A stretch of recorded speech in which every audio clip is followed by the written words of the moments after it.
Bonsoir, bienvenue à ce deuxième épisode d'Arrows to Hunt TV. On est jeudi 23 septembre.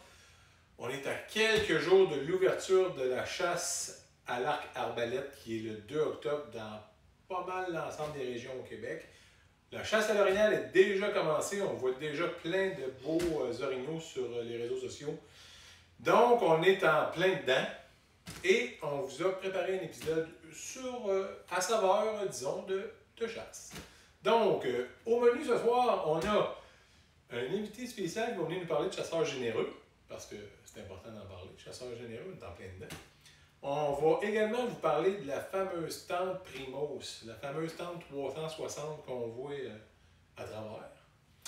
Et on a Johnny Ricard, un guide de chasse émérite et vidéaste avec sa chaîne YouTube qui va venir, qui nous a préparé une super capsule de chasse. Donc voilà notre menu pour cet deuxième épisode. Et on passe à notre invité surprise et voyons ce qu'elle avait à nous dire. Je peux pas être à la meilleure place, dans le fond, pour vous parler du programme de chasseurs généreux. Je suis dans mon rôle de travailleuse sociale, je suis au bureau, je viens de rencontrer un client. Et je me dis, ce client-là, peut-être que l'année passée, il a reçu une partie de mon gibier que j'ai donné à Chasseurs généreux. Il l'a peut-être reçu pour son panier de Noël. Ça lui a permis d'avoir de la tourtière. Ça lui a permis de pouvoir faire un festin, même toute seule dans son appartement. Puis je pense que ça fait une grosse différence. Puis je le regardais, puis je me disais, aïe aïe, j'ai peut-être donné, ça fait du bien. Pas juste dans le cadre de mon travail, mais aussi dans le cadre de ma passion. Puis ça, c'est un gros plus. Tu sais, que ce soit une livre, que ce soit 5 livres, que ce soit un gibier au complet, ben je pense que ça fait une grosse différence. Si ce client-là, il était là avec moi aujourd'hui, c'est qu'il a reçu de l'aide. Il a reçu de l'aide de la communauté. Puis les chasseurs font partie de la communauté, fait que c'est super important, dans le fond, de donner. Puis, tu sais, comme petite fille aussi, dont les parents ont fait appel à un moment donné à la banque alimentaire, ben c'est encore plus valorisant de dire que je donne au suivant aussi. Puis, tu sais, cette année, dans le fond, le programme Chasseurs généraux, en plus, offre un concours. Fait que c'est encore plus comme stimulant de donner, tu sais, au-delà de l'aspect humanitaire, ben, tu sais, avoir peut-être la chance de gagner un voyage pour deux de chasse à la mythique île d'Anticosti. Ben, je pense que c'est un petit plus, disons. Donc, donnez. Si votre chasseur, si votre boucher, il n'est pas accrédité avec le programme Chasseurs généreux, c'est pas bien compliqué. Il peut se rendre sur le site là, de la FEDCP, puis s'inscrire tout simplement. C'est pas plus compliqué que ça. Puis, ben, tu sais, on parle toujours des coûts aussi. Hein? Ben, si on donne tout notre gibier ou si on donne un quart d'orignal, je pense, les frais de dépitage sont aux frais du programme de Chasseurs généreux. Fait que, tu sais, pourquoi pas? Fait que, donnez, on sait pas, peut-être que il va y avoir un petit festin à Noël chez votre voisin, de votre rue, grâce à vous. Donnez! Maintenant que la journée de travail elle est terminée, j'ai revêtu mes habits de chasse et avant de poursuivre, j'aimerais souligner que l'ensemble des informations qui ont été abordées lors de mon petit vidéo se retrouvent sous le descriptif de l'épisode d'aujourd'hui. Et n'oubliez pas, soyons des chasseurs et des chasseuses généreuses. Donc, merci mon amour pour cette super présentation. Et effectivement, j'encourage tout le monde à être des chasseurs et chasseuses généreux. Ce qui nous amène maintenant à vous parler de la fameuse tente Primos Surround 270. Celle que vous allez voir dans la vidéo, c'est pas la 360, c'est la 270, mais je vous en dis pas plus parce que tout est dans la vidéo. Donc, on vous présente aujourd'hui la tente Double Bull Primos 270 degrés. Fait que je vais commencer par, premièrement, vous parler du sac que je tiens. Contrairement à les sacs que vous connaissez de ce type de cache-là, que tu finis par tout déchirer puis que tu te bats avec pour rentrer ta tente d'un coup tu l'as plié. Ce qui est super intéressant, c'est qu'il y a un zip tout le long qui permet d'ouvrir le sac pleine grandeur ou presque pour quand on va resserrer la tente. Déjà, le matériel, on voit que c'est quand même plus robuste que les sacs standards. Et un autre fait intéressant pour le sac, excusez, je vais le fermer, il est muni de 2 bretelles pour rentrer avec notre cache sur le dos, quand même padé, confortable. Fait que ça aussi, c'est un plus au niveau du sac. Vous allez retrouver à l'intérieur les instructions pour monter et démonter la tente parce que ça a l'air simple, mais il y en a que c'est un vrai casse-tête chinois de défaire ou d'assembler la tente. Fait qu'ils ont mis les instructions à l'intérieur. On va quand même, à la fin de cette chronique-là, la démonter puis la monter facilement pour vous montrer là, un truc bien facile pour faire ça. Mais bon, ils ont quand même mis les instructions. Il y a une grande poche pour amener du matériel, vos caméras, peut-être, whatever, si vous rentrez à la chasse avec ça sur le dos. Fait que pour le sac, c'est pas mal ça qui couvre la partie sac. Donc, on va parler de la tente. Donc, pour ce qui est de la partie extérieure de la tente, en fait, on va faire le tour rapidement des principaux composantes de la tente. On commence par la toiture qui est composée d'un canevas opaque et imperméable. Ensuite, la partie qu'on dit le gros hit de cette tente-là, c'est toute la partie ici, dans le fond, qui est la partie translucide que vous allez pouvoir découvrir tantôt. Fait que ça, je vais vous le montrer. C'est tous des petits points qui composent la toile, qui la rend peut-être pas 100% imperméable. Ça se peut qu'en cas de grosse pluie, ça dégoûte un peu, mais c'est quand même, ça résiste quand même très bien à une bonne pluie. Ensuite, elle est composée de 7 fenêtres, dont 3 plus grandes comme celle-là, et de 4 de style meurtrière comme celle-là, avec un rideau, celui-là, opaque, noir, dont Lolo va vous expliquer tantôt aussi les pourquoi. Ensuite de ça, on retrouve à l'extérieur des ganses comme ça ici, tout le tour de la tente. Ça, c'est vraiment brillant, une belle innovation. Ça permet justement de déguiser notre tente, d'y accrocher des branches, qu'on se coupe ou peu importe, qui va permettre de rendre la tente vraiment qui fait partie de son environnement. Fait que ça, on a trouvé ça vraiment génial. C'est des petits plus, mais ajouter à tout ça, ça fait que ça rend cette tente-là vraiment intéressante comme option. Ensuite, on a des points d'ancrage extérieurs également. On n'a pas seulement les points d'ancrage au sol, on a également ici sur les 4 côtés qui vous permet d'attacher votre tente à un arbre, exemple, comme dans ce cas-ci on a fait, on l'a attaché après un arbre pour vous montrer, ou vous pouvez tendre les cordes à l'extérieur avec des bons piquets qui va faire en sorte que ça va vous éviter d'arriver avec la fâcheuse surprise d'un matin rentrer puis de retrouver votre tente au fond du champ ou écrasée contre un arbre, comme c'est arrivé à Kevin ce printemps. Donc, je ne passerai pas plus de temps que ça sur l'extérieur de la tente parce qu'à l'intérieur, on a Lorraine qui se meurt d'envie de vous faire découvrir l'intérieur de cette tente-là et ça ne pouvait pas être personne d'autre que Lorraine pour faire la démonstration. J'ai-tu attendu mon nom? C'est à mon tour? Donc, la grande primeur, ou plutôt le gros hit, comme disait Stéphane, de cette tente, est bien sûr la vue qui est majestueuse, il faut le dire. C'est vraiment une vue de 270, on voit à droite, on voit à gauche, on voit en avant. On ne peut pas demander une meilleure vue d'ensemble de notre spot de chasse. Et ce que je trouve super intéressant, parce que dans les autres caches, moi j'étais tout le temps en train de regarder dans la mini-fenêtre pour faire trop de bruit, pour observer et tout, parce qu'on entendait le glou-glou-glou, je voulais savoir d'où il venait et tout ça, mais là, ça sera même plus nécessaire parce que je vais pouvoir voir quand même, à part en arrière, là, vous allez voir tantôt, là, le derrière est quand même noir, mais sinon, on a vraiment une vue d'ensemble. Donc ça, j'ai bien hâte de vivre l'expérience du dindon, puis on va les voir venir aussi, ce qui est super intéressant, ce qui est super excitant. Et comme je disais, j'étais tout le temps en train d'ouvrir les petites fenêtres de côté, mais à chaque fois, ça faisait du bruit. Et ici, dans la conception de la tente Primus, ils ont pensé à ça. Si on regarde, ça ne fait pas de bruit.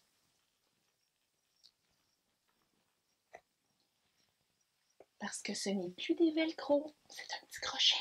Et c'est ça pour l'ensemble de la tente. Et aussi, dans le sens, justement, parce que ça aussi, je ne sais pas si vous avez d'autres tentes de ce type-là, mais quand on défait ça, si, mettons, on veut ouvrir la fenêtre, là, il fallait rouler, puis là, ben, c'était jamais correct, là, ça dépassait tout le temps, ça faisait du bruit, puis là, regarde, Ça fait pas de bruit, premièrement. Et c'est pas plus compliqué que ça. Donc, c'est pas roulé. C'est pas roulé, puis ça permet d'avoir vraiment la vue dégagée. Fait que ça, c'est quelque chose qui est super intéressant aussi. Ce qui est intéressant aussi, c'est quand on va à la chasse, que ce soit au dindon ou ailleurs, on a les aplats, on a, quand je parle d'aplats, là, je parle vraiment ceux qui sautent dedans, là, que Stéphane est rendu super bon pour le faire. Là. On a nos caméras, nos cellulaires, on a notre petite barre pour pouvoir se rassasier. Et on était tout le temps à terre, fait qu'il fallait toujours ramasser. Puis là, encore une fois, ça fait du mouvement. Et là, c'est-tu pas assez brillant? Ils ont mis une poche. Donc, il y a une belle poche pour glisser tes aplats, pour glisser tes choses à portée de main. Fait que ça aussi, c'est bien, bien intéressant. Ce qui est intéressant aussi, puis ça, je tenais quand même à le souligner, c'est que les ancrages, les pics d'ancrage sont à l'intérieur et non pas à l'extérieur. Donc, quand tu te déplaces, tu t'installes. Tu n'as pas besoin de faire le tour de ta tente pour aller installer tes piquets. Tu peux les installer de l'intérieur, fait qu'encore une fois, c'est beaucoup plus simple à mon avis. Je pense que ça fait pas mal le tour, mais encore là, c'est sûr que le coup de cœur, c'est la vue. Là. Je vais jamais le répéter assez, c'est pour ça qu'on l'a acheté, c'est à cause de la vue. J'ai une question. Ben oui, vas-y. Pourquoi que les carrés sont noirs et sont pas transparents? Ben ça, c'est toi qui pourrais bien expliquer ça, je te dirais. Là. Je vais essayer, puis Stéphane va sûrement en ajouter. Je le connais quand même, hein? Ben oui. Ouais, ça. Ben oui! Donc, à ce que moi j'ai compris des gros cubes noirs, dans le fond, c'est que quand on les défait, on les descend comme j'ai fait tantôt, là, si on regarde, là, si on... Mettons, là, il est replacé, on les descend. Pour le chevreuil, il n'y a pas de contraste qui est fait. Parce que le derrière de la tente, il est noir. Donc, à partir du moment où on le défait parce qu'on veut tirer, par exemple, on veut se préparer, ben pour lui, là, il n'y a pas de distinction entre la vue d'avant et la vue d'après parce que le derrière de la tente, il est noir. Donc ça, c'est un gros plus aussi de cette tente-là, plutôt que les autres qui étaient tout opaques, que quand on le défaisait, c'est sûr qu'il y avait une différence de vision. Mais pas celle-là, fait que c'est aussi une innovation, à mon avis, de cette tente-là. Donc, merci Lolo pour ces super explications. Voilà qui conclut la chronique pour ce qui est de la tente Primos Double Bull 270. Comme vous avez vu, ça offre une expérience immersive au niveau de la chasse. On a tous très hâte de la tester sur le terrain. Et pour conclure cette chronique, je vous avais dit, on vous fait une brève démonstration de démonter et remonter la tente. Donc, on se revoit pour une prochaine chronique. Donc là, on arrive sur le terrain. Tu es tout seul. Tu portes ta tente. Tu lâches. D'abord. Là, ça, il faut que ça s'aille à terre. Sinon, tu vas te battre avec. Fait que tu embarques dessus. Tu gênes pas. T'embarques, tu baisses celle-là, là. OK, tiens ça là. Ouais. On rouvre un côté. Et Non. on ouvre le toit. Hop. Et neuve, le tissu est encore assez rigide. Je vous ferai pas la démonstration qu'on va se battre avec. Là. Je pourrais la monter tout seul. Ça serait peut-être un peu à la Martin Matt, comme certains diraient. Fait qu'on le fera pas. Mais on va la laisser là au soleil 3-4 jours, le temps que le tissu se détende comme il faut, prenne son espace. Mais si vous faites ça, là, vous vous battrez jamais avec. Donc pour la refermer, on va fermer au côté. Comme ça. Ferme le tien. OK? C'est fait? Ouais. On ferme celui-là. On ferme le toit. Et...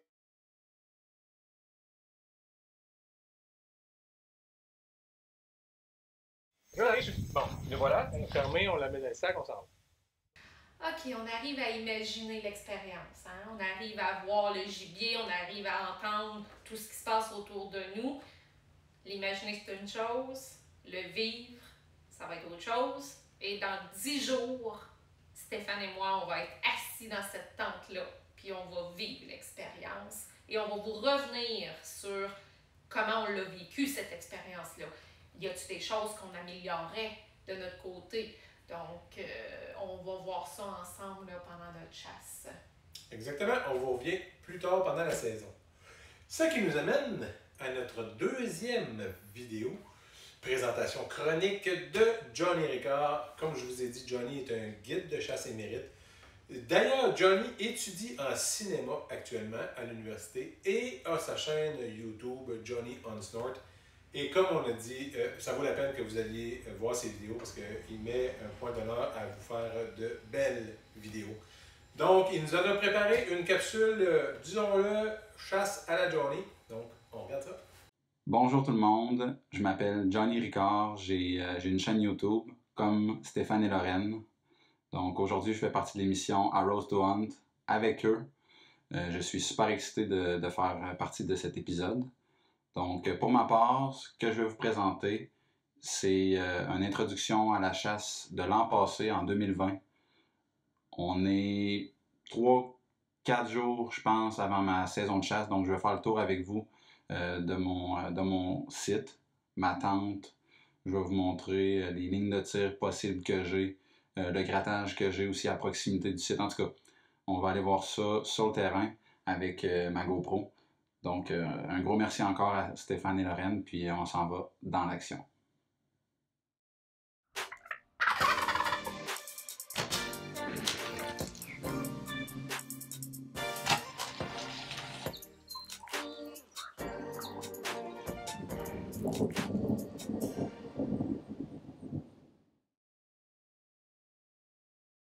Bon, fait que on est 4 jours avant l'ouverture.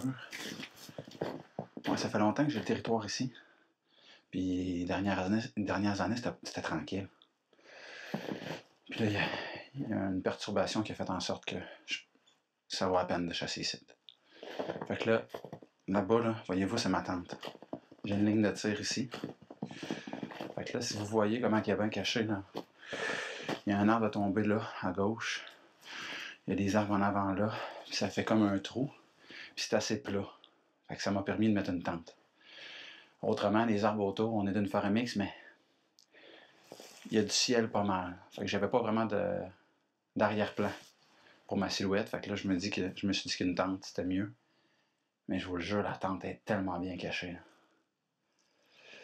Pourquoi je me suis installé ici? C'est facile, il y a une passe. J'ai une passe là, dans la passe, il y a un gratté. C'est pas moi qui l'ai fait, moi j'ai juste été le réactiver pour provoquer des choses. Je peux aller vous montrer, puis je vais mettre mon foulard. De toute façon, j'ai une branche à casser ou deux. Ça a été beaucoup joué, on voit déjà. Regardez, il y a eu de la neige là. Regardez là, à la terre. Mais le sol est gelé, fait qu'ils ont de la misère à faire virer le sol. Fait que dans le fond, il y avait un petit gratté là-bas. Moi, ce que j'ai fait ici, direct là en dessous, là, c'est moi qui l'a fait, cette là. Puis, si vous voyez là, il y a une trace fraîche. Ça a l'air gros. Fait que ce que je vais faire, comme je disais, le sol est gelé, mais regardez, c'est ça qui est l'idéal. Pas plus. Pas plus. Puis moi, je vais venir mettre une caméra pareille. Direct, c'est le gratté. Je veux voir ce qui se passe là en plus. En plus de mes pommes. Et même pas de pommes parce que je tire à l'arc. C'est pas toujours évident avec une semaine de chasse d'en avoir un à portée de tir d'arc. Immobile avec un bon angle pour une flèche. J'aime mieux être bien installé. Peut-être avoir un peu moins de chance d'avoir un buck mature. Dans le sens où il va peut-être se méfier un peu. Mais s'il se présente, je vais pouvoir tirer sans problème. On va mettre les pommes.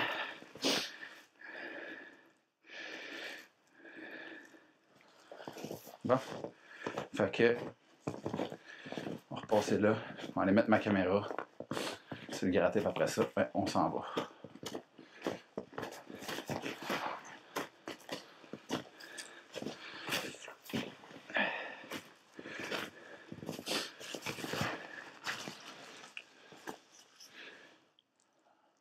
J'ai quasiment pas le choix de la mettre ici. Quasiment pas le choix. Peut-être plus là, par exemple. OK. Je viens de voir d'autres choses. Peut-être plus ici. OK. crime, il y a une couche. Regardez. OK?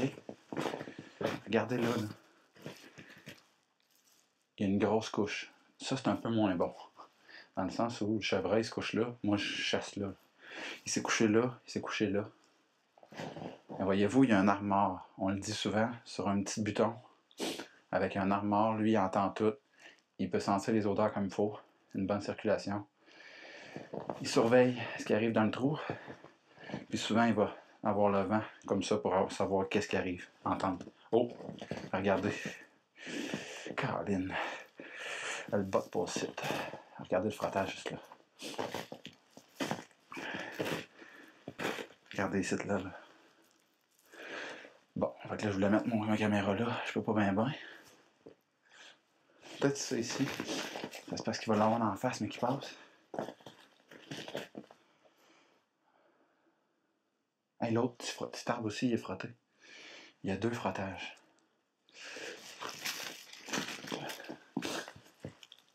Attends, comme ça ici. Là, ça a l'air. Oups. Hey, c'est encourageant, ça. 2 frottages qui se sont faits. J'ai fait ma cache avant de voir ces frottages-là. Là. Ça veut dire dans ce temps-là que je suis au bon endroit en maudit. C'est ça que ça veut dire. Puis ce que j'aime pas, c'est rester trop longtemps ici. Mais là, j'ai pas le choix. Parce que je veux avoir des images. Il y a 2 frottages, ça peut être beau. Il peut avoir. C'est sûr qu'il y a un bug qui passe là. Garanti. Là. Et bien voilà, super intéressant. C'est toujours super intéressant les vidéos à Johnny. Moi, écoute, je l'ai découvert sur YouTube, puis je regarde toutes ces vidéos. La qualité d'image, tout y est, puis je pense qu'il y avait quelque chose que tu avais bien aimé. Ouais, l'expérience immersive. Encore une fois. Oui, parce que Johnny, merci, parce que la formule de la GoPro, c'est vraiment comme si je t'accompagnais dans le bois, c'est comme si je t'accompagnais, et chérie, sois pas jolie. Mais j'ai vécu l'expérience avec Johnny de tout s'organiser puis de placer ses choses à cause de la GoPro. Fait que c'est une belle formule, merci. Donc, ce qui nous amène à la conclusion, mais avant de conclure ce 2e épisode, j'aimerais en profiter pour remercier Marie-André Hellary qui a pris la peine de commenter. Un peu plus tôt cette semaine, on a posté une photo de notre clap d'épisode 2. C'est là-dessus que Marie a commenté. Et elle disait qu'elle s'identifiait un peu à Kate et Martin dans le premier épisode, elle et son conjoint, qu'elle se reconnaissait un peu là-dedans. Puis c'est vers ça qu'on veut aller, dans le fond. Tu sais, quand on dit qu'à Rose to Hunt, le 2 est important, bien oui, on veut faire la promotion de la chasse en couple. Puis des témoignages comme ça, on en veut plein. Ce qui nous amène encore une fois à remercier Mandy Guillette, qui elle a commenté notre concours, l'épisode 1, mais plus spécifiquement le concours qu'elle se souhaite de gagner et qu'on lui souhaite d'ailleurs de gagner. Et elle a fait la bonne chose parce que pour gagner, il faut partager, commenter, liker. Donc Mandy, tu es en bonne position pour gagner le concours. Mais il n'y a pas juste Mandy qui a partagé. Là. Non, il y a aussi Stéphane Ménard, il y a Jean-François Godet et il y a Isabelle Dany aussi. Donc faites comme eux et commentez, partagez et aimez. Là, je vous entends, là. Moi aussi, j'ai partagé, moi aussi. Oui, je sais, on ne peut pas toutes les nommer. On en nomme quelques-uns par épisode, faites-vous-en pas, mais oui, on apprécie que vous ayez tout partagé. Et continuez comme ça à partager parce que c'est ça notre salaire. Même si on est des collaborateurs précieux, on n'a quand même pas de salaire, on n'est pas payé. On est 2 travailleurs professionnels. Lorraine est travailleuse sociale, moi je suis évaluateur, on travaille à temps plein depuis la COVID, on travaille en fou comme tout le monde. Puis là, on vit notre passion, on partage notre passion à travers ces épisodes-là, puis notre seul salaire, c'est vos likes, vos partages et vos commentaires. Donc, lâchez-nous pas.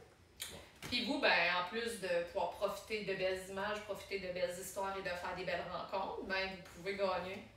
Vous pouvez gagner différents prix. Stéphane vous l'a expliqué lors de la première épisode. À chaque épisode, on rajoute des prix pour le grand concours. La semaine passée, il y avait le traîneau à Orignal. Et cette semaine, on ajoute le hoodies de Arrows to Hunt Ours et une casquette également. Donc, participez, puis vous allez peut-être pouvoir venir faire un petit tour en Outaouais pour venir chercher votre prix. Et c'est là qu'on arrive à la partie que t'aimes bien. La partie. Ding, ding, ding! Oui, le ding, ding, ding! Ding, ding, ding! Abonnez-vous! C'est là, c'est là, maintenant. Et voilà, vivez une expérience immersive Immersive. avec Arrows Tour. Et voilà. Hey, salut tout le monde. Ah non, hey, on part pas. Partez pas. C'est vrai, On nos s'en allait invités oublier. de la semaine prochaine. Absolument. Soyez au rendez-vous la semaine prochaine. On parle avec Karine Fauteux du contrôle des odeurs, Poule des bois. Donc, elle va nous présenter là, une chronique à ce niveau-là. Puis, on va parler aussi de camouflage. Exactement. On a préparé une autre chronique vu qu'on est vraiment dans le mot de chasse. Là. Est-ce pertinent de porter des vêtements camouflage dans une tente de chasse? C'est ce qu'on va essayer d'élucider la semaine prochaine. Donc, revenez-nous la semaine prochaine et d'ici là, on vous dit bonne chasse!